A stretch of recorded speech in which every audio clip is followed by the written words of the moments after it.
aware of just how much of an impact drugs have in the Australian community. While attempting to smuggle drugs into Australia, a scuba diver has died. His body found washed up on shore, along with more than 50 kilograms of cocaine. One of the frustrations of law enforcement is how the narrative of the damage of serious and organised crime is not as strong in the Australian community as you'd expect it to be.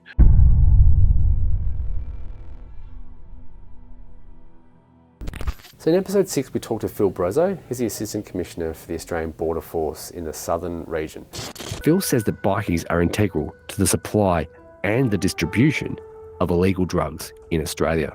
A very significant piece. And they're certainly one of the biggest players when it comes to transnational serious and organised crime threats impacting Australia. And I guess, their international expansion to sort of significant locations has continued to grow, and that capability, therefore, to import drugs or other illicit goods continues to grow as well. So these are networks with lots of members and associates that live overseas, and they work in a similar way to other organised crime groups, the mafia and etc., when it comes to using that international network.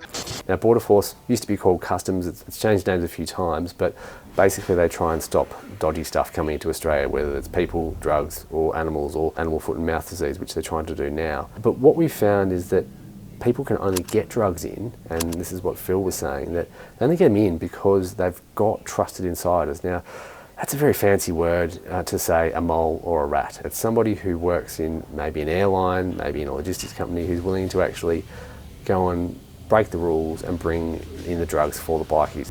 Look, one of the common things they do is to try and share information as to what the ABF are doing. So they'll provide information around access to cargo, for example, or they can also be directly involved in terms of trying to literally rip on and off things like illicit drugs from consignments that are coming over.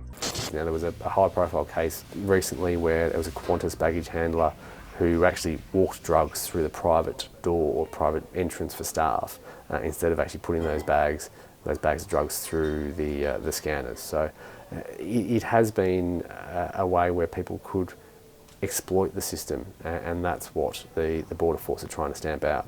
So if you want to hear more, check out bikiesinc.com.au. That's bikiesinc.com.au for the full podcast and all the episodes.